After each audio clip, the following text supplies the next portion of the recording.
नरेंद्र मोदी के खिलाफ राहुल गांधी ने सब कुछ करके तो देख लिया। यात्रा निकाल डाली, मोदी को उल्टा सीधा बोलकर देख लिया, तू तड़ाक कर दिया, हाइड्रोजन बम फोड़ने की भी धमकी दे डाली। लेकिन राहुल गांधी का हाइड्रोजन बम रखा ही रह गया। इधर नरेंद्र मोदी ने ऐसा बम फोड़ दिया जो इंडी गठबंधन की ऐसी धज्जियां उड़ा देगा जिसे राहुल गांधी समेटते रह जाएंगे। इंडी गठबंधन के मंच से नरेंद्र मोदी को मां की गाली दी गई। इस पर राहुल गांधी आज तक कुछ नहीं बोले। इंडी गठबंधन का कोई नेता कुछ नहीं बोल रहा। उल्टे ये लोग बहाना बनाने लगे, साजिश बताने लगे, सब कुछ बीजेपी पर डाल दिया। लेकिन यही सब अब इनको बहुत भारी पड़ने वाला है, क्योंकि नरेंद्र मोदी अब तक तो चुपचाप इसे सुनते रहे, सहन करते रहे। उन्हें मां की गाली दी गई लेकिन वो कुछ नहीं बोले, क्योंकि तब वो देश के लिए कूटनीतिक लड़ाई लड़ रहे थे। लेकिन अब जब नरेंद्र मोदी बड़ी कूटनीतिक जीत के साथ देश लौटे तो उन्होंने उन लोगों का हिसाब करना भी शुरू किया जिन लोगों ने नरेंद्र मोदी की मां को अपशब्द कहे। क्योंकि मां तो मां होती है, कोई भी हो, मां के खिलाफ कुछ नहीं सुना जा सकता। और वो मां जब इस दुनिया में नहीं है, वो मां जिसने बड़ी गरीबी में, बड़े संघर्ष से अपने बेटे को पाला पोसा और उस लायक बनाया कि आज वो देश के प्रधानमंत्री हैं, ऐसी मां के लिए अगर कोई अपशब्द कहेगा तो भले ही प्रधानमंत्री ना बोले, लेकिन देश का कोई भी व्यक्ति इसका विरोध ही करेगा। यही विरोध अब इंडी गठबंधन को भारी पड़ने वाला है, क्योंकि प्रधानमंत्री नरेंद्र मोदी आज अपनी मां को लेकर बड़े इमोशनल हो गए। नरेंद्र मोदी का भावुक होना स्वाभाविक भी है, क्योंकि एक तरफ तो वो देश के लिए कूटनीतिक युद्ध लड़ रहे हैं, इधर उनके पीठ पीछे अपने ही देश में उन्हें मां की गाली दी जा रही है। इंडी गठबंधन वाले पीएम मोदी की मां के बारे में बोल रहे थे तो उधर ट्रंप के जोकरों की फौज भारत मां के खिलाफ बोल रही थी। ट्रंप के जोकरों को तो मोदी ने तगड़ा जवाब दे दिया। अब इंडी गठबंधन वालों का हिसाब करने की बारी थी। नरेंद्र मोदी ने आज उनका भी तगड़ा इलाज शुरू किया। अपनी मां और भारत मां दोनों को उल्टा सीधा बोलने वालों को नरेंद्र मोदी ने कैसा तगड़ा जवाब दिया है, आप खुद देखिए। एक तरफ पीएम मोदी ने भारत की ताकत दिखाते हुए देश की पहली made in India semiconductor chip launch कर दी, तो जो लोग भारत मां की तरफ तिरछी नजर से देख रहे थे, डेड इकोनॉमी बता रहे थे, उनको जवाब दे दिया। दूसरी तरफ पीएम मोदी ने उनकी मां को गाली देने के मुद्दे पर इंडी गठबंधन के खिलाफ नया हमला लॉन्च कर दिया। पीएम मोदी ने आज बिहार की माताओं बहनों को सशक्त बनाने वाले एक कार्यक्रम को संबोधित किया और इस दौरान वो माताओं बहनों को देखकर भावुक हो गए। पीएम मोदी ने कहा कि यह गाली पीएम मोदी की मां को नहीं है, बिहार की हर मां और बहन को दी गई है। बिहार में राजनीतिक मंच से पीएम मोदी की स्वर्गीय मां को गाली दी गई थी। इस वजह से इस मुद्दे पर बात करते हुए पीएम मोदी काफी इमोशनल और गुस्से में भी थे।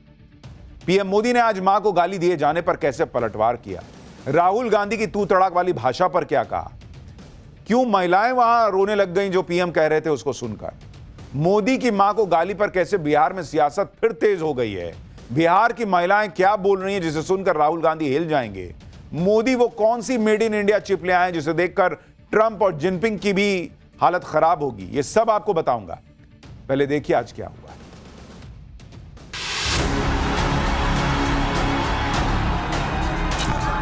माई के स्थान देवता पितर से भी ऊपर होला। मेरी उस मां को जिसका राजनीति से कोई लेना देना नहीं, जिसका शरीर भी अब नहीं है, आरजेडी कांग्रेस के मंच से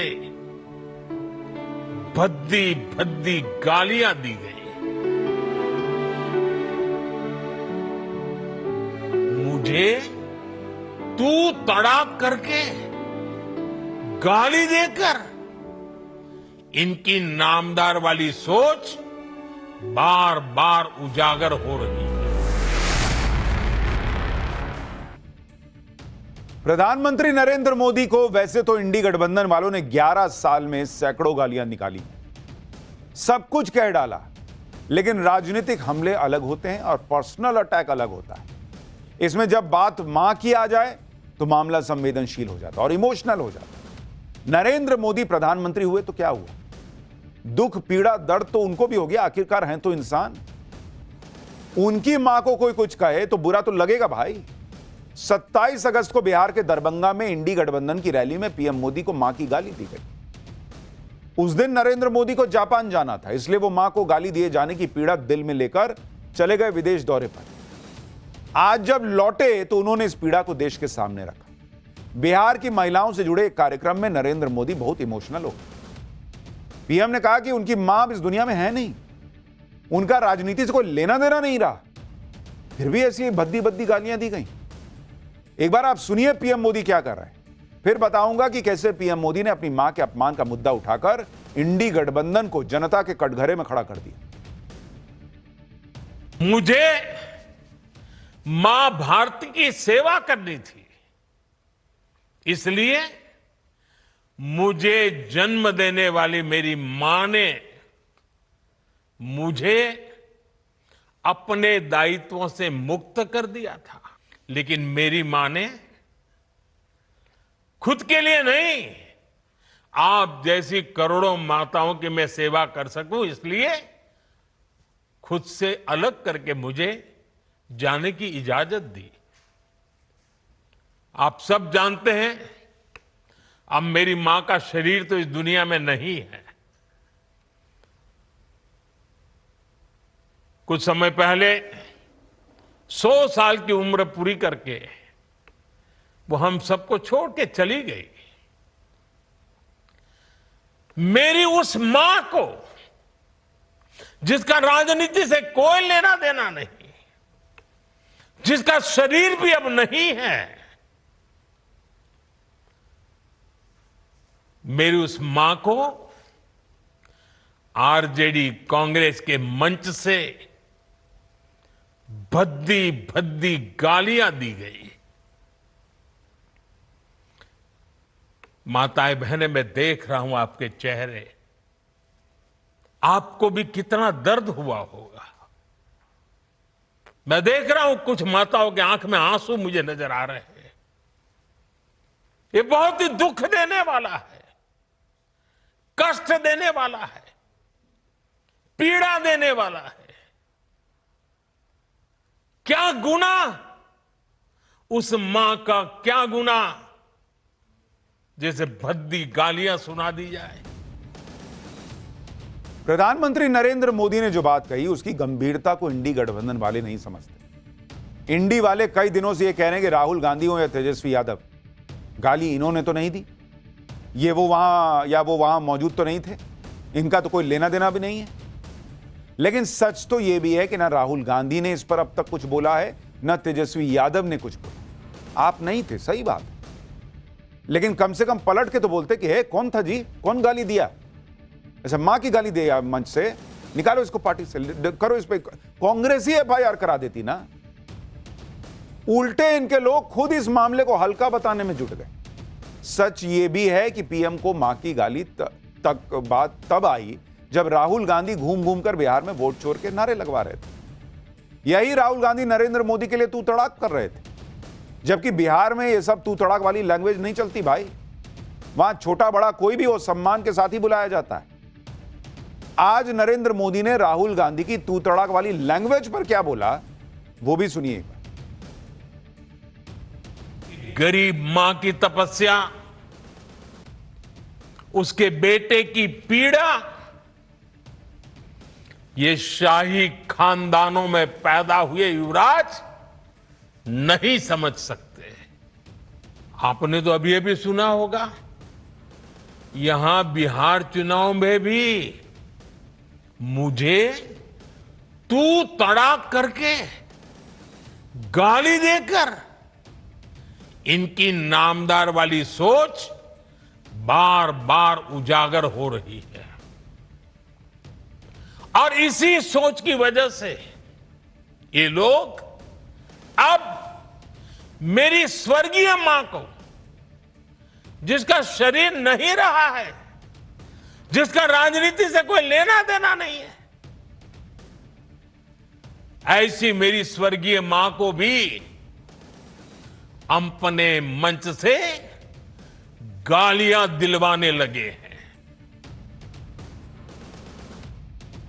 मां की गाली दिए जाने का मुद्दा उठाकर आज पीएम मोदी ने राहुल गांधी और तेजस्वी यादव के लिए मुश्किल खड़ी कर दी, क्योंकि इतने दिनों से दोनों नेता बिहार में घूम घूम कर वोट चोरी का माहौल बना रहे थे। राहुल गांधी तो इसी में खुश थे कि उन्होंने बिहार के बच्चे बच्चे को वोट चोरी समझा दी है। दूसरी तरफ तेजस्वी यादव भी पटना में अपने भांजे संग रील बना रहे हैं, डांस कर रहे हैं। मतलब दोनों नेता ऐसा दिखा रहे थे कि बिहार चुनाव की बाजी तो बस मार ली। लेकिन आज पीएम मोदी बिहार के चुनाव का मुद्दा ही पलटते दिखे। पीएम मोदी बिहार के चुनाव को वोट चोरी से खींचकर महिलाओं के सम्मान के मुद्दे पर ले आए। इस मुद्दे को बिहार की अस्मिता से जोड़ दिया। पीएम मोदी ने इस बात पर हैरानी जताई कि समृद्ध परंपरा वाले बिहार में कोई उनकी मां को भद्दी गाली दे कैसे सकता है। पीएम मोदी ने इस मुद्दे को बिहार की उस परंपरा से जोड़ा जिसमें गंगा को मां कहा जाता है, कोसी गंडकी जैसी नदियों को मैया कहा जाता है, उन्हें पूजा जाता है। पीएम मोदी ने याद दिलाया कि उनकी मां को उस बिहार में गाली दी गई जहां की बेटी को दुनिया सीता माता के नाम से जानती है। पीएम मोदी ने मां को दी गई गाली को छठी मैया के अपमान से जोड़ दिया। कहा कि आरजेडी कांग्रेस को उनसे नहीं बल्कि छठी मैया से माफी मांगनी चाहिए। बिहार का चुनाव भी छठ पर्व के आसपास ही होना है, इसलिए मां के अपमान का मुद्दा बिहार में इतनी जल्दी दम तोड़ने वाला नहीं है। पीएम मोदी ने जो जो बातें कही वो बिहार के सामाजिक और धार्मिक संदर्भ में एकदम से बिहार की महिलाओं को सीधे कनेक्ट करती हैं। इसके साथ ही पीएम मोदी ने बिहार की महिलाओं से अपना दर्द भी साझा किया। एक बेटे के तौर पर उन्हें कितना बुरा लगा, उन्होंने इसका भी जिक्र किया। एक बार सुनिए इसको, फिर आपको सुनाता हूं कि वहां मौजूद महिलाओं ने क्या कहा है इस पर। बिहार में आरजेडी कांग्रेस के मंच से मेरी मां को गालियां दी गई। ये गालियां सिर्फ मेरी मां का अपमान नहीं है, ये देश की मां, बहन, बेटी का अपमान है। तो आखिर मैं भी एक बेटा हूं।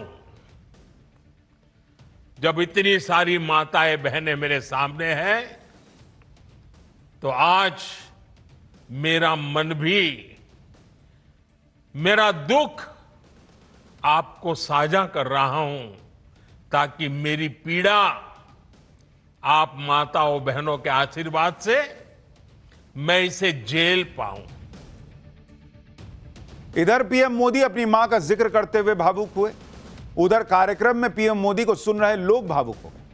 कार्यक्रम में मौजूद बिहार बीजेपी के अध्यक्ष दिलीप जायसवाल अपने आंसू पोंछते थे। उनके साथ बैठे बाकी लोग भी इमोशनल थे। देखिए, महिलाएं रोने लग गई पीएम को सुन। जाहिर सी बात है, जो बातें पीएम मोदी ने कही वो किसी को भी भावुक कर सकती। यही वजह है इस कार्यक्रम में शामिल बिहार की महिलाओं ने कहा कि ये भद्दी भद्दी गालियां पीएम मोदी की मां को नहीं, बिहार की महिलाओं को दी गई। सुनिए जरा। माँ का गाली दिया है, उनको माँ का गाली नहीं देना चाहिए, गलत है। नहीं नहीं, सबका माँ बहन एक है। मोदी जी के माँ का गाली दिया तो मेरा छोड़ दिया, मेरा भी गाली दिया। महसूस आया, हाँ मेरा भी महसूस है कि गाली खराब चीज है, माफी मांगना चाहते हैं। माँ किसी को माँ होती है कि गाली नहीं देना चाहिए। अगर उनकी माँ को गाली पड़ा है तो समझिए कि मेरे बिहार वासियों की माँ की गाली पड़ा है। ये बिहार की महिलाओं का सेंटिमेंट है जो कह रही हैं पीएम की मां को गाली दी गई, मतलब बिहार की महिलाओं को गाली दी गई। बिहार की महिलाएं गुस्से में हैं क्योंकि बात प्रधानमंत्री मोदी के मां के अपमान की है। इसलिए बीजेपी भी इस मुद्दे को छोड़ने के मूड में नहीं। इस मुद्दे पर एनडीए ने बिहार बंद बुलाया। 4 सितंबर को सुबह 7 बजे से दोपहर 12 बजे तक बंद की अपील की गई है। इस दौरान आपातकालीन सेवाओं को बाधित नहीं किया जाएगा। बंद शांतिपूर्ण और लोकतांत्रिक तरीके से आयोजित होगा। बीजेपी महिला मोर्चा को बंद की कमान सौंपी गई, यानी पीएम मोदी की मां के अपमान के मुद्दे को अभी और आगे ले जाया जाएगा। खुद पीएम मोदी ने भी यह कह दिया कि उनकी मां को दी गई गाली का बदला बिहार की जनता लेगी। आपको यह भी दिखाता हूं कि यह बात सबको पता है कि महिला वोटर्स पीएम मोदी की राजनीतिक ताकत है। पिछले 11 सालों में पीएम मोदी ने महिला लाभार्थियों का एक बड़ा वर्ग तैयार किया है जो पीएम मोदी के पक्ष में जमकर वोट करती है। बिहार में भी महिला फैक्टर हावी है, इसलिए अगर पीएम मोदी की मां को गाली का मुद्दा हावी हुआ इस चुनाव में तो इंडी गठबंधन के लिए मुश्किल खड़ी हो जाए। आप देखिए बिहार में कैसे महिला वोटर्स ही किसी पार्टी को कुर्सी तक पहुंचा सकती हैं या हटा सकती हैं। जैसे अगर आप देखिएगा बिहार के अंदर महिलाओं की जो ताकत है उसको आप नजरअंदाज नहीं कर सकते। बिहार में 2020 का चुनाव विधानसभा का, उसमें अगर आप देखेंगे महिला वोटर कितनी थी, उस महिला वोटर्स जो थी उन्होंने 60% वोटिंग की थी बॉस, 60% वोटिंग की।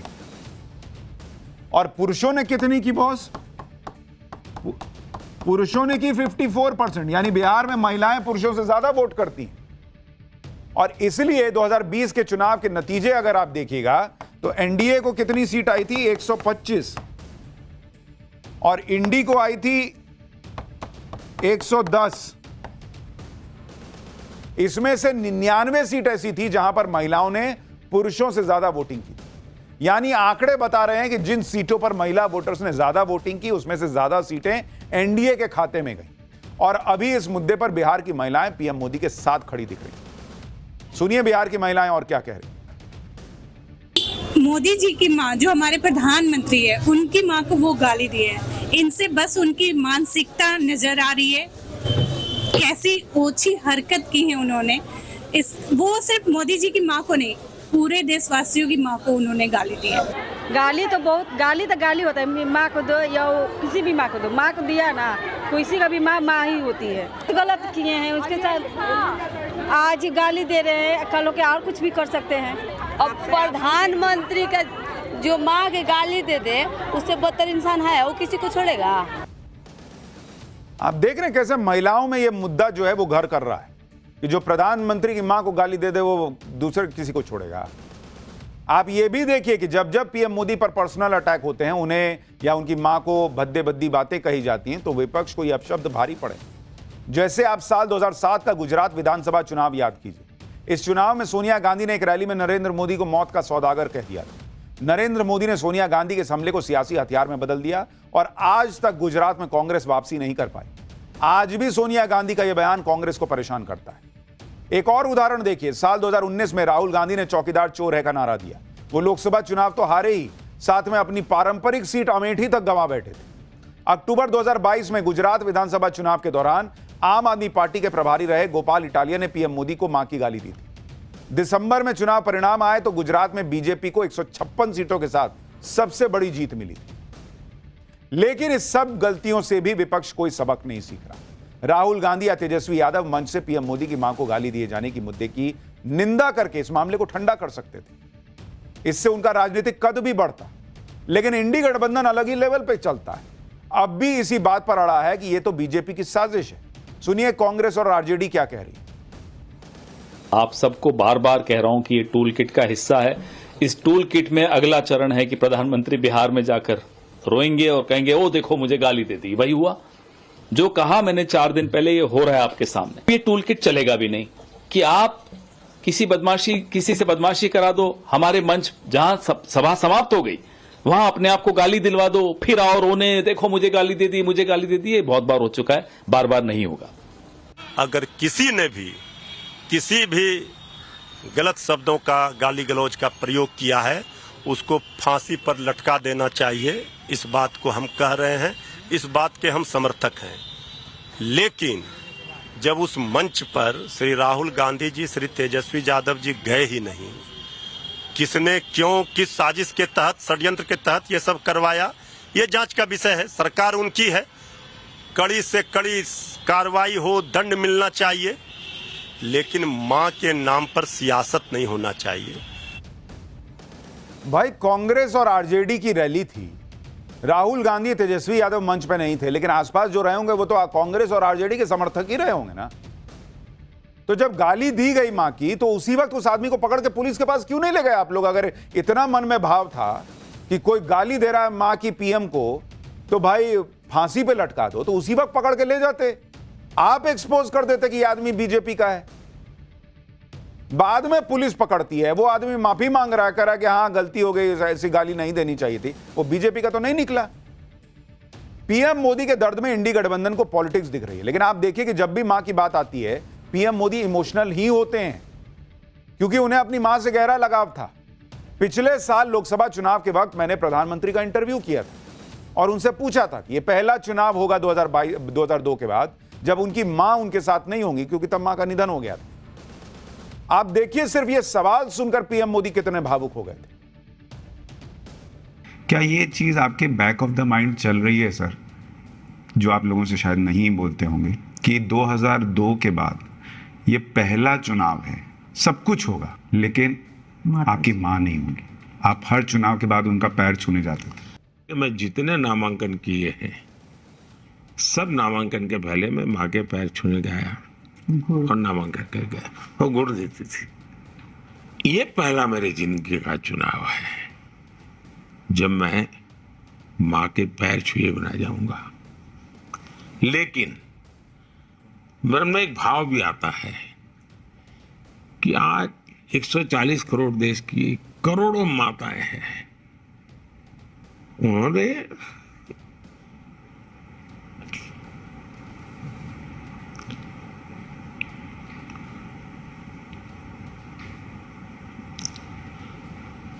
जिस प्रकार से मुझे प्यार दिया है, आशीर्वाद दिए,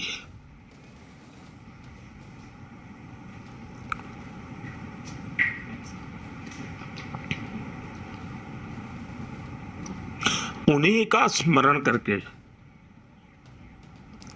और फिर मां गंगा तो है ही है।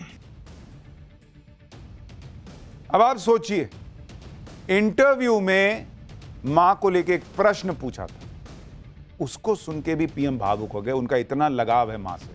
और ये लोग कहते हैं कि मां को गाली पड़ी है पीएम को लेकर, मां की गाली दी गई है पीएम को। और पवन खेड़ा कह रहे हैं कि ये तो टूल किट है कि अब आएंगे और रोएंगे, मतलब इनके लिए सब नाटक है।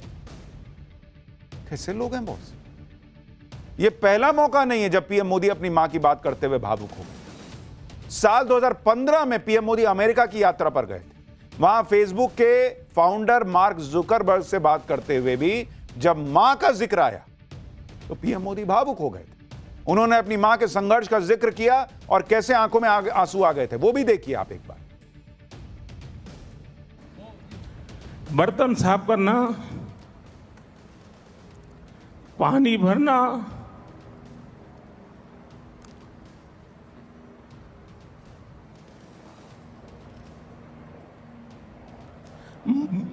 मजदूरी कर रहा। एक आदमी और नरेंद्र मोदी जो हैं, उनको मतलब जिस तरह की भाषा उनके खिलाफ यूज हुई है पिछले 10-11 सालों में, उसका कोई लेवल नहीं है। पर आप सोचिए कैसे लोग हैं। पॉलिटिक्स में भी कम से कम एक दायरा होता है कि भाई इसके आप एक तो उस गाली का विरोध नहीं कर रहे, कोई उस पर बयान नहीं आया राहुल गांधी का, और यहां कांग्रेस के लोग खड़े होकर कह रहे हैं कि ये टूल किट है, आप देखिएगा ये रोएंगे। कैसे लोग हैं भाई? मां की गाली किसी को दे दीजिए फिर भी वो रोना नहीं चाहिए। आप देखिए कि एक तरफ इंडी वाले नरेंद्र मोदी को गालियां निकाल रहे हैं, दूसरी तरफ नरेंद्र मोदी अपने काम में लगे हुए हैं। आज ही नरेंद्र मोदी ने भारत की पहली make in India semiconductor chip launch कर दी। पीएम मोदी ने भारत को सेमीकंडक्टर चिप का हब बनाने का संकल्प लिया और आज सेमीकंडक्टर की दुनिया में भारत ने पहला कदम रख दिया बॉस। प्रधानमंत्री नरेंद्र मोदी ने जो पहली make in India semiconductor chip launch की, उसका नाम विक्रम 32 बिट प्रो है। नरेंद्र मोदी ने कहा कि एक समय था जब दुनिया की इकोनॉमी तेल से चलती थी, तेल को ब्लैक गोल्ड कहा जाता था, लेकिन आज सेमीकंडक्टर चिप डिजिटल डायमंड है। यानी उन्होंने एक तरफ तो वहां अपनी भावनाओं को व्यक्त किया, लेकिन देश के लिए काम रोक दिया, ऐसा नहीं है। भारत मां के लिए क्या कर रहे हैं? अपनी मां की बात तो कर ही ली, लेकिन अपने भारत मां के लिए क्या कर रहे हैं, देश के लिए क्या किया है? पहली सेमीकंडक्टर चिप भारत की आ गई है, देखिए। सेमीकंडक्टर की दुनिया में एक बात कही जाती है, oil was black gold but chips are digital diamonds. 21वीं शताब्दी की शक्ति छोटी सी चिप में सिमट करके रह गई है। ये चिप भले छोटी सी है, लेकिन इसमें दुनिया की प्रगति को बड़ी गति देने की ताकत है। पहली make in India semiconductor chip का लॉन्च होना, यह बहुत बड़ा मैसेज है ट्रंप और राहुल गांधी जैसे नेताओं को, जो इंडिया की इकोनॉमी को डेड बताते हैं। यही डेड इकोनॉमी आज सबसे तेज रफ्तार से आगे बढ़ रही है और इस रफ्तार को बढ़ाने के लिए जरूरी चीजें खुद बना भी रही है। पीएम नरेंद्र मोदी ने ट्रंप के टैरिफ के जवाब में आत्मनिर्भर भारत का जो नया अभियान शुरू किया, उसका असर दिखने लगा है। आज नरेंद्र मोदी ने जिस semiconductor chip Vikram 32 bit pro को लॉन्च किया, उसके बारे में आपको बताता हूं। यह सेमीकंडक्टर चिप ऐसी है जो बेहद मुश्किल और कठिन परिस्थितियों में भी काम कर सकती है। यह चिप हाई मेमोरी हैंडलिंग और कॉम्प्लेक्स इंस्ट्रक्शंस को भी प्रोसेस करने में सक्षम है। इस चिप का 16 बिट वर्जन 2019 से इसरो इस्तेमाल कर रहा है। अब इसे अपग्रेड किया गया है। विक्रम चिप को इसरो के सेमीकंडक्टर लैब मोहाली में बनाया गया है। 32 बिट आर्किटेक्चर होने से एक बार में ज्यादा डेटा प्रोसेस करता है। यह चिप ADA प्रोग्रामिंग लैंग्वेज को सपोर्ट करती है, जो एरोस्पेस सिस्टम के लिए जरूरी है। मिलिट्री ग्रेड क्वालिटी है, जिससे प्रोसेसर गर्मी, ठंड, कंपन, रेडिएशन सह सकती है। यह चिप -55 डिग्री से लेकर 125 डिग्री सेल्सियस तक के टेम्परेचर के रेंज में ऑपरेट कर सकती है। इसका इस्तेमाल सैटेलाइट और लॉन्च व्हीकल में भी किया जाएगा। डिफेंस और एनर्जी सेक्टर में भी इसका इस्तेमाल किया जा सकता है। PSLV C60 मिशन में इसका सफल टेस्ट भी किया जा चुका है। सेमीकंडक्टर को लेकर पीएम मोदी का जो विजन है वह बहुत बड़ा है। पीएम मोदी भारत को सेमीकंडक्टर का सबसे बड़ा खिलाड़ी बनाना चाहते हैं। आप देखिए, अभी भारत का सेमीकंडक्टर मार्केट करीब 4 लाख करोड़ रुपए का है। 2030 तक यह मार्केट करीब 10 लाख करोड़ रुपए तक पहुंच जाएगा। 2021 में सेमीकंडक्टर मार्केट को बढ़ावा देने के लिए 76,000 करोड़ रुपए का निवेश हुआ। मकसद था कि सेमीकंडक्टर फैब्रिकेशन, डिजाइन और मैन्युफैक्चरिंग में तेजी आए। फिलहाल 6 राज्यों में 1,60,000 करोड़ रुपए के 10 प्रोजेक्ट शुरू किए गए, जिसमें CCTV camera, defence system, missile radar, rocket के लिए चिप बनेगी। 3 प्रोजेक्ट ऐसे हैं जो रोजाना करीब 7 करोड़ चिप बनाएंगे। पीएम मोदी का टारगेट 2029 तक दुनिया के टॉप 5 चिप प्रोड्यूसर देश में भारत को पहुंचाना है, जिससे सेमीकंडक्टर के 88 लाख करोड़ रुपए के बाजार में भारत का हिस्सा बढ़े। 88 लाख करोड़ रुपए का बाजार है ये बॉस। और इस विजन को पूरा करने के लिए पीएम मोदी मिशन मोड पे काम कर भी रहे हैं। आज पीएम मोदी ने सेमीकंडक्टर के फील्ड में भारत की धाकड़ स्पीड के बारे में भी बताया कि भारत कितनी तेजी से आगे बढ़ रहा है। एक बार उसको भी सुनिए, फिर उसके बाद बताता हूं अब आगे क्या होने वाला है। साल 2021 में हमने सेमिकॉन इंडिया प्रोग्राम शुरू किया। साल 2023 तक भारत का पहला सेमीकंडक्टर प्लांट अप्रूव हो गया।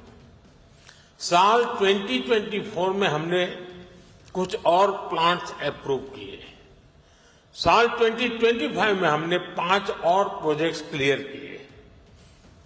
कुल मिलाकर सेमीकंडक्टर के 10 प्रोजेक्ट्स में $18 बिलियन यानी 1.5 लाख करोड़ रुपए से अधिक का इन्वेस्टमेंट हो रहा है। सेमीकंडक्टर की दुनिया में भारत तेजी से आगे बढ़ रहा है, जिसके बारे में हम आपको लगातार बताते रहे हैं पाठशाला। और आईफोन इसका प्राइम एग्जाम्पल है। साल 2017 में एप्पल ने भारत में आईफोन का प्रोडक्शन शुरू किया और आज की तारीख में दुनिया का हर 5वां आईफोन भारत में मैन्युफैक्चर्ड है। इसी तरह से सेमीकंडक्टर सेक्टर में भी भारत की प्लानिंग सफल होने के पूरे आसार हैं, क्योंकि दुनिया के 20% सेमीकंडक्टर इंजीनियर यानी 35,000 इंजीनियर भारत के हैं। अमेरिका या दूसरे देशों के इंजीनियर डिजाइनिंग से ज्यादा मैनेजमेंट की भूमिका में रहते हैं, जबकि भारत के इंजीनियर चिप की डिजाइन, पावर और स्पीड तय करके प्रोड्यूस करते हैं। सेमीकंडक्टर की ग्लोबल कंपनियां जैसे क्वालकॉम, इंटेल, एनवीडिया, मीडियाटेक के रिसर्च और डेवलपमेंट सेंटर भारत के शहरों में, बेंगलुरु, हैदराबाद और नोएडा में इन बड़ी कंपनियों के डिजाइन सेंटर हैं। यानी भारत में चिप प्रोडक्शन के लिए स्किल्ड लेबर भी है, जिससे बड़ी कंपनियों में चिप प्रोडक्शन का एक्सपीरियंस भी है। भारत का प्लान है कि 2030 तक 80,000 सेमीकंडक्टर एक्सपर्ट तैयार कर लिए जाए।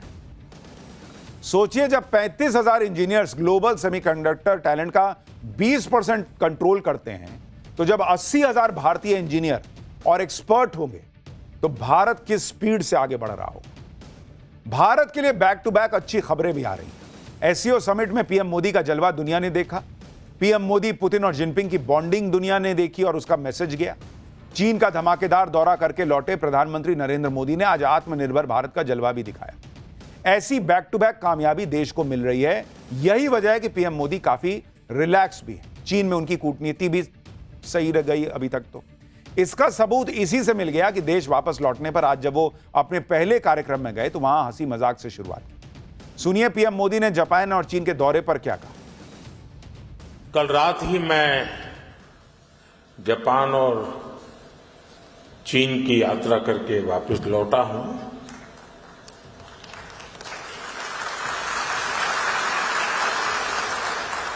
आप गया था इसकी ताली बजा रहे हो, आया हूं इसकी ताली बजा रहे हो।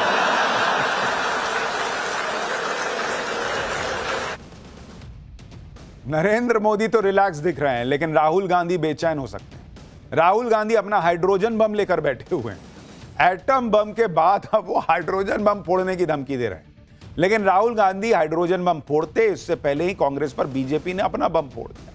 बीजेपी ने क्या खुलासा कर दिया इसके बारे में बताऊंगा, पहले सुन लीजिए कि राहुल गांधी ने क्या धमकी दी। माधवपुरा में हमने एटम बम दिखाया था।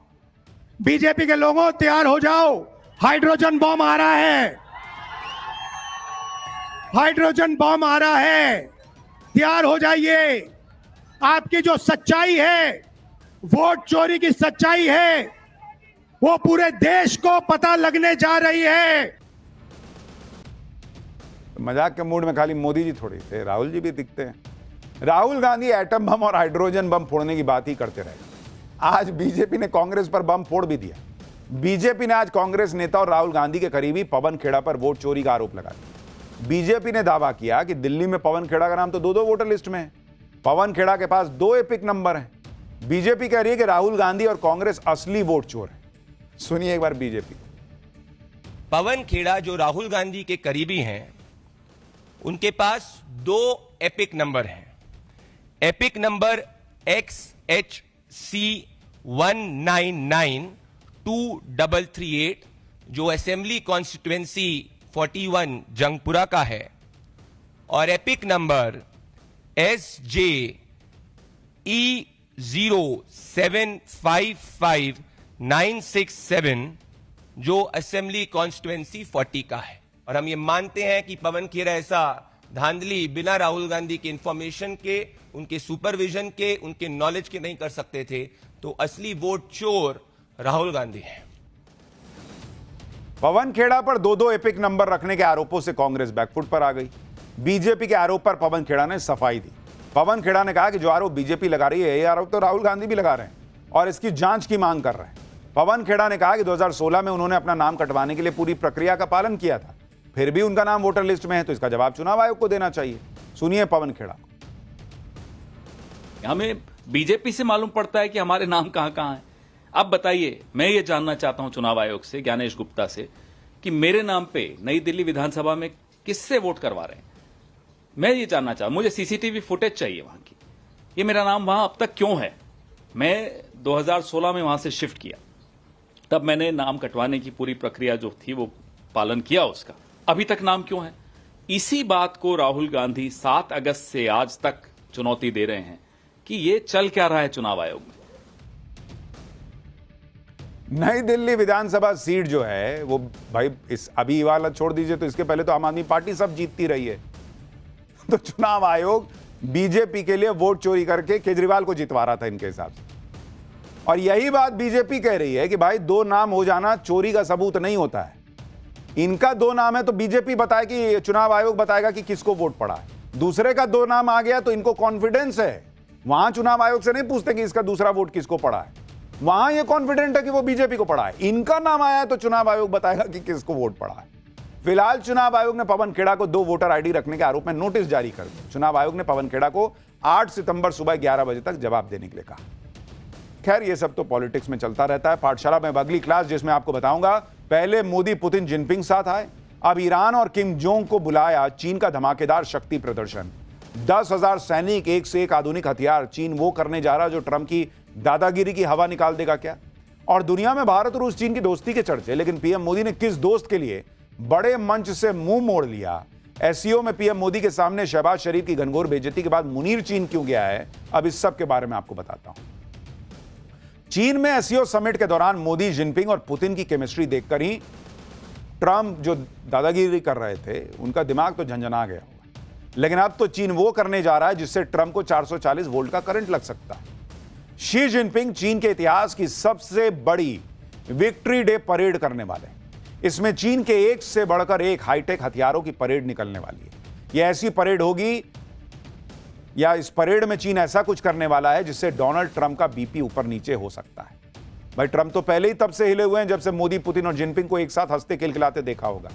अब जब जिनपिंग अपना शक्ति प्रदर्शन करेंगे तो ट्रंप को और तगड़े झटके लगेंगे, क्योंकि चीन की विक्ट्री डे परेड में ऐसे ऐसे देशों के राष्ट्राध्यक्ष शामिल होंगे जो ट्रंप और अमेरिका के कट्टर दुश्मन हैं। चीन की विक्ट्री डे परेड में बड़े बड़े नेता आ रहे हैं, लेकिन पीएम मोदी क्यों इस परेड के लिए चीन में नहीं रुके, वो क्यों इसमें शामिल नहीं हो गए, किस दोस्त के लिए नरेंद्र मोदी ने इस बड़े मंच से मुंह मोड़ लिया, वो भी आपको बताऊंगा।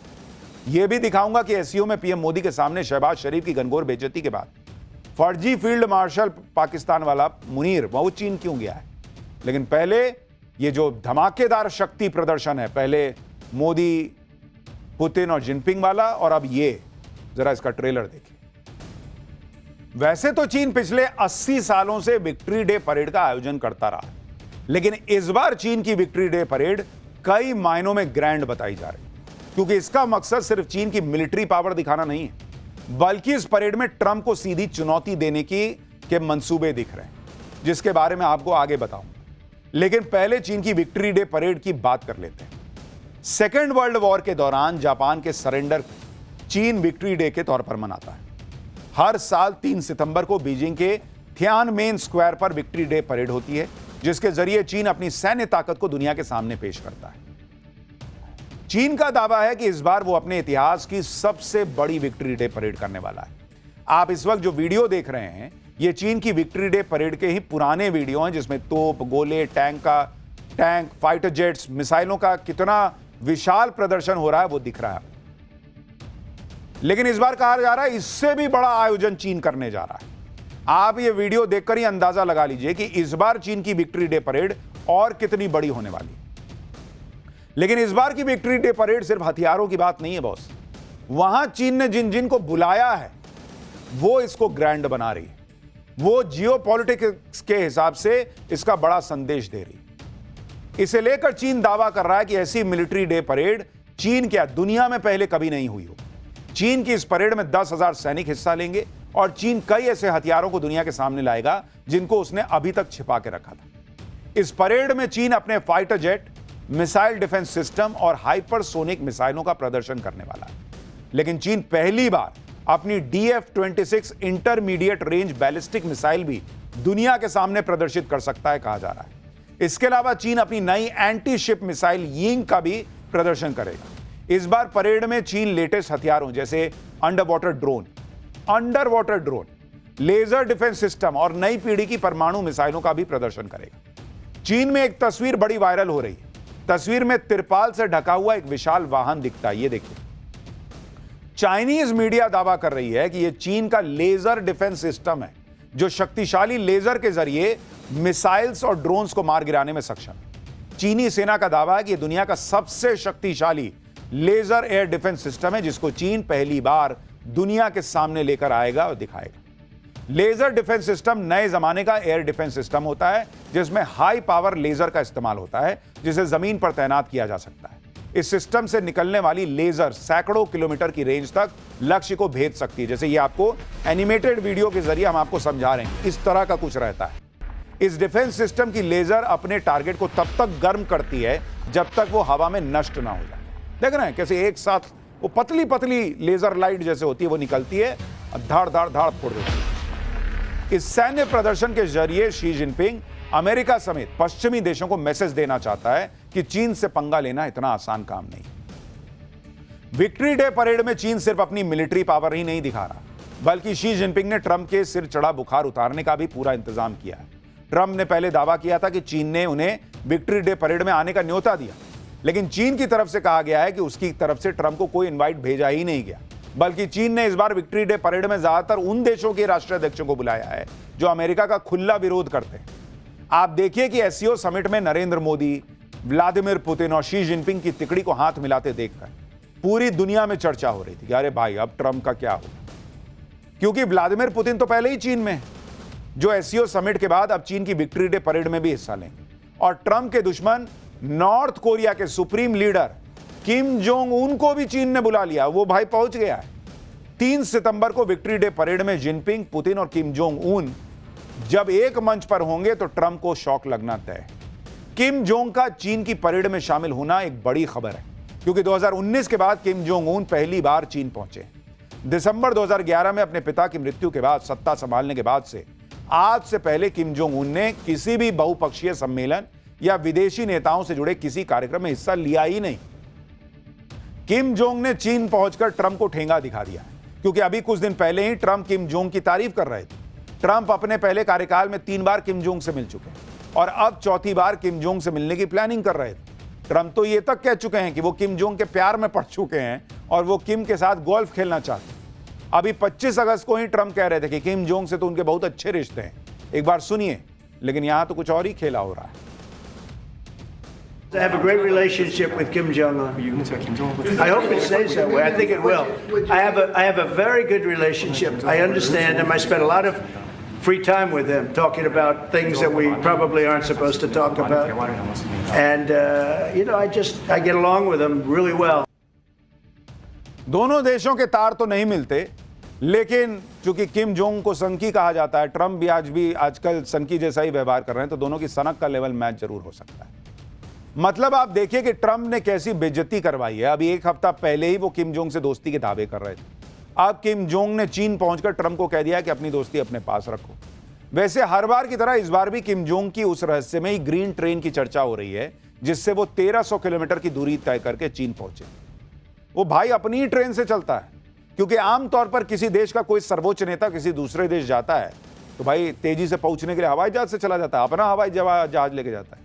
लेकिन किम जोंग उन अलग लेवल पे, वो जब भी अपने देश से बाहर जाते हैं तो अपनी इसी खास ट्रेन से जाते हैं।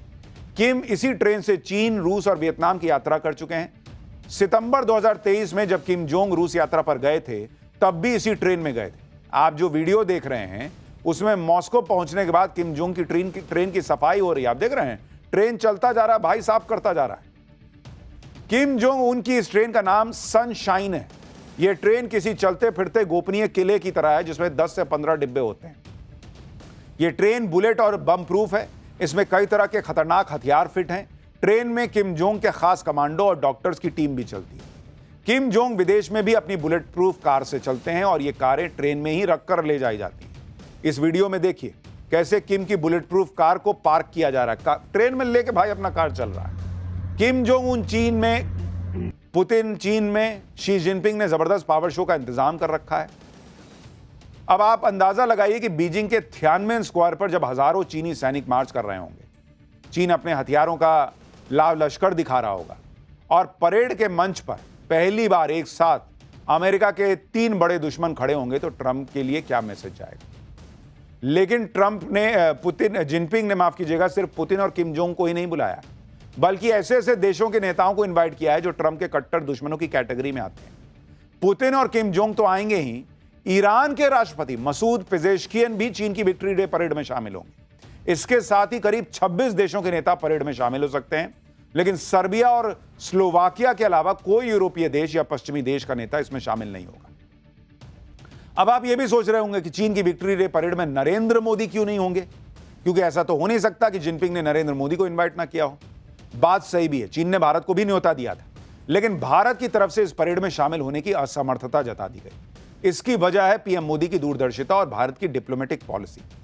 दरअसल चीन दावा करता है कि दूसरे विश्व युद्ध के दौरान जापान ने चीन के बड़े हिस्से पर हमला किया था। जापानी सैनिकों ने चीन पर क्रूरता की हदें पार करके लाखों चीनी लोगों को मारा था, लेकिन विश्व युद्ध के अंत में चीन ने जापान की सेना को हराकर जीत हासिल की थी। जापान पर अपनी उसी जीत का जश्न मनाने के लिए चीन हर साल विक्ट्री डे परेड आयोजित करता है और अपनी ताकत का प्रदर्शन करता है। लेकिन भारत ने इस परेड से दूरी बनाई और मैसेज दिया है कि चीन से संबंध सुधारने के लिए भारत जापान के साथ अपनी दोस्ती को दरकिरार नहीं कर सकता। यह है नया भारत बॉस कि ठीक है, पुतिन से दोस्ती है, जिनपिंग से रिश्ते सुधारने की बात चल रही है, चलो ठीक है, ट्राई कर रहे हैं, लेकिन इसके लिए जापान जो अपना दोस्त है उसको छोड़ देंगे, ये नहीं। आप देखिए कि चीन जाने से पहले प्रधानमंत्री मोदी जापान ही गए थे, जहां उनका जोरदार स्वागत हुआ था। प्रधानमंत्री ने कहा था कि भारत और जापान मिलकर एशिया की सदी को मजबूत करेंगे। जापान भारत में अगले 10 साल में 68 अरब डॉलर का निवेश करने वाला है, यानी भारत और जापान की दोस्ती पहले से ज्यादा मजबूत होने वाली है। एक्सपर्ट्स के मुताबिक चीन की परेड से दूरी बनाकर भारत ने जापान की संवेदनाओं का ख्याल रखा। एससीओ में मौजूद रहकर भारत क्षेत्रीय सहयोग और कूटनीतिक संवाद का हिस्सा बना भी है, लेकिन चीन की परेड से दूरी बनाकर अपनी स्वतंत्र विदेश नीति पर भारत ने जोर दिया है और ऐसा करके भारत ने अपनी रणनीतिक संतुलन नीति का भी परिचय दिया है। पीएम मोदी एससीओ की बैठक खत्म होने के बाद चीन से वापस लौट आए, लेकिन मोदी के लौटते ही पाकिस्तान का फेल्ड फील्ड मार्शल असीम मुनीर दौड़ा दौड़ा चीन गया। लेकिन दिलचस्प बात यह है कि असीम मुनीर का रंग ढंग बिल्कुल बदला हुआ नजर आया। मुनीर फौजी वर्दी में नहीं बल्कि सूट बूट पहनकर चीन पहुंचा है और वहां शहबाज शरीफ के होते हुए खुद दुनिया भर के नेताओं से मिल रहा है। मजे की बात देखिए कि मुनीर जब शी जिनपिंग से मिला तो शहबाज शरीफ खुद उसका इंट्रोडक्शन करवा रहे हैं। आप शक्ल देखिए शहबाज शरीफ की, मुनीर के आगे शहबाज शरीफ की क्या हैसियत है, आप इसको समझ रहे होंगे। कल ही हमने आपको बताया था कि शहबाज शरीफ ने जिस तरह एससीओ समिट के दौरान अपनी और पाकिस्तान की बेइज्जती करवाई है, उससे मुनीर को बड़ी तकलीफ हुई होगी और आज ये साबित भी हो गया। शहबाज शरीफ की बेवकूफियों को देखकर मुनीर जो है वो चीन पहुंच गया। पहले खबर थी कि शहबाज शरीफ अकेले ही विक्ट्री डे परेड में शामिल होंगे, लेकिन अब इस परेड में असीम मुनीर पाकिस्तान का प्रतिनिधित्व करेगा। सिर्फ इतना ही नहीं, लेकिन मुनीर का प्लान सिर्फ चीन की विक्ट्री डे परेड में शिरकत करने का नहीं, बल्कि वो शहबाज शरीफ को पूरी दुनिया के सामने किनारे करने का प्लान बनाकर भी चीन पहुंचा है। मुनीर ने चीन पहुंचकर सबसे पहले ईरान के राष्ट्रपति के साथ द्विपक्षीय मुलाकात की। पाकिस्तान में खबर चल रही है कि मुनीर चीन में रूस के राष्ट्रपति पुतिन से मुलाकात करने की कोशिश में है। इतना ही नहीं, मुनीर चीन में मौजूद एससीओ के सदस्य देशों के साथ भी द्विपक्षीय मुलाकातों में शामिल होगा। अब बताइए, पाकिस्तान का प्राइम मिनिस्टर वहां बैठा हुआ है, मुनीर जाकर मीटिंग करेगा। दरअसल ट्रंप की गोद में बैठकर मुनीर बहुत इतरा रहा था, लेकिन चीन ने उसे ऐसी घुड़की दी कि मुनीर के होश ठिकाने आ रहे, इसलिए अब वो जिनपिंग की खुशामद करने पहुंचा। लेकिन पाकिस्तान में एक्सपर्ट्स भी कह रहे हैं कि मोदी को कुछ करने की जरूरत नहीं है, पाकिस्तान खुद बर्बाद हो जाएगा। तो ये सब चल रहा है इस वक्त और बहुत सारी चीजें चल रही हैं, लेकिन जब बर्बादी की बात हो रही है, भाई साहब, जो बाढ़ बारिश बर्बादी कर रही है, जरा उसका चैप्टर भी देखिए। दिल्ली में बाढ़ का खतरा, नोएडा में रेड अलर्ट, गुरुग्राम फुल जाम, बारिश के कोहराम का फुल चैप्टर खोलता हूं। बाढ़ बारिश की तबाही की ऐसी तस्वीरें जिसने पिछली हर तबाही को पीछे छोड़ दिया है। इस वक्त भारी बारिश से देश के कई हिस्सों में बड़ी तबाही मची है। पंजाब, जम्मू, भाई साहब बहुत बुरा हाल है। पहाड़ों पर तो पहले से भी आफत थी, लेकिन इस बीच अब खतरा हाईटेक शहरों तक बढ़ने लगा है। दिल्ली में यमुना खतरे के निशान से ऊपर बह रही है, कई इलाकों में पानी भर गया है। नोएडा में भारी बारिश का रेड अलर्ट जारी किया गया, बारिश रुकने का नाम नहीं ले रही। गुरुग्राम का क्या हाल हो गया है, उसकी बात तो कल से सारे लोग कर रहे हैं कि भाई साहब गजब ट्रैफिक जाम लग गया, लोग अपने अपार्टमेंट में फंस के रह गए। ऐसा जाम लगा रहा कि लोग घंटों सड़क पर फंसे रह गए। कुल मिलाकर बारिश ने बड़े बड़े शहरों में भी कोहराम मचा दिया है। आज पाठशाला में पहाड़ से मैदान तक बादल फाड़ बारिश से मची तबाही की एक एक तस्वीर आपको दिखाऊं। आप सोचिए कि दिल्ली में बाढ़ का खतरा मंडरा रहा है, नोएडा में स्कूल्स बंद करने पड़े हैं भाई। इस तरह से रेड अलर्ट है कि और तेज बारिश हो सकती है, हवाएं तेज चल सकती है। और गुरुग्राम की ये तस्वीरें आप देखिए। ये सब जो हो रहा है ये आपको दिखाऊं, उससे पहले इसकी एक झलक देखिए। अब से कुछ देर पहले ही हमारे पास जम्मू कश्मीर से तस्वीरें आई। ये तस्वीरें जम्मू कश्मीर के डोडा की, जहां बारिश की वजह से कमजोर होकर पहाड़ का एक बड़ा हिस्सा पूरी तरह से गिरा। आप देखिए कैसे पूरा लैंडस्लाइड हुआ।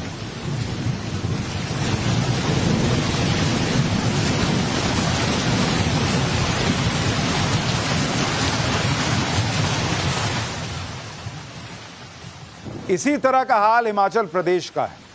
ये तस्वीरें जो आप देखने जा रहे हैं, ये देखिए, ये कुल्लू में हुए भयानक लैंडस्लाइड की। पहाड़ से गिर रहे बड़े बड़े पत्थरों ने सड़क से गुजरती हुई कई गाड़ियों को कुचल दिया। गनीमत रही कि लैंडस्लाइड के खतरे को देखते हुए गाड़ी में बैठे लोग समय रहते निकल गए थे, लेकिन पहाड़ से गिर रहे पत्थर इतने बड़े बड़े थे कि एक पल के लिए तो सड़क पर मौजूद लोगों की सांसें अटक गई। देखिए जरा,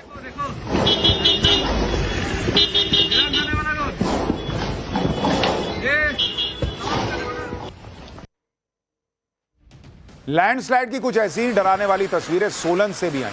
वहां भी लगातार हो रही बारिश की वजह से अचानक पहाड़ का बड़ा हिस्सा टूटकर गिरने लगा। बड़े बड़े पत्थरों के साथ गिर रहे मलबे की वजह से वहां से गुजर रहा शिमला हाईवे बंद हो गया और हाईवे से गुजर रहे लोगों ने भी जान बचाने के लिए आनन फानन में अपनी गाड़ी को वापस घुमा लिया। हिमाचल में बादल फाड़ बारिश की वजह से पहाड़ लगातार दरक रहे हैं। किन्नौर की तस्वीर देखिए, जहां नाथपा डैम साइट के पास पहाड़ का बड़ा हिस्सा टूटकर नीचे से गुजर रही सड़क पर आ गया। कुछ देर के लिए तो ऐसा लगा मानो पहाड़ से मलबे की बारिश हो रही है। लगातार हो रहे लैंडस्लाइड को देखते हुए हिमाचल में प्रशासन ने लोगों से अलर्ट रहने की अपील भी की। हिमाचल में एक तरफ लैंडस्लाइड ने लोगों को डरा रखा है, दूसरी तरफ लोग लगातार टूट रहे मकानों की वजह से भी दहशत में। ये तस्वीरें कुल्लू के पास एक बस स्टैंड की हैं, जहां बारिश की वजह से हुए लैंडस्लाइड की चपेट में एक मकान आ गया। बारिश की वजह से मलबा और पत्थर धीरे धीरे ढलान की तरफ खिसकने लगे। देखते ही देखते एक बड़ा हिस्सा टूटकर गिरा और वहां बने एक मकान को भी अपनी चपेट में ले लिया।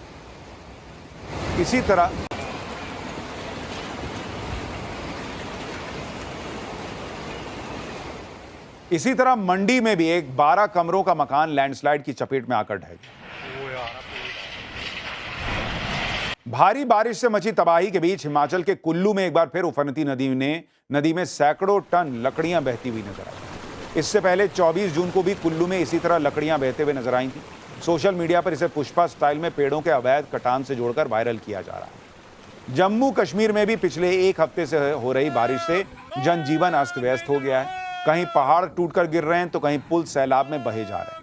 जम्मू कश्मीर के डोडा की तस्वीरें देखिए, जहां बारिश की वजह से कमजोर होकर पहाड़ का एक बड़ा हिस्सा डोडा किश्तवाड़ हाईवे पर आकर गिर गया। अब जम्मू कश्मीर के उधमपुर की तस्वीरें दिखाता हूं, जहां बारिश की वजह से नदी में ऐसा उफान आया कि भारी भरकम पुल भी इसके सामने टिक नहीं पाया। देखते ही देखते पूरा पुल कागज की तरह बिखर गया। जम्मू में भारी बारिश की वजह से तवी नदी रौद्र रूप ले चुकी है, जिसके बाद तवी नदी के आसपास बसे लोगों से घर छोड़ने की अपील की जा रही है। सुनिए, तमाम शहरियों को आगाह किया जाता है कि तवी का जलस्तर बहुत तेजी से बढ़ रहा है। कृपया करके तवी के किनारे मत जाइए। अपने और अपने बच्चों का ख्याल रखिए और जहाँ भी आपका सेफ जोन हो, सेफ जोन में रहिए। For more of such videos, do like, share and subscribe to ET Now Swadesh.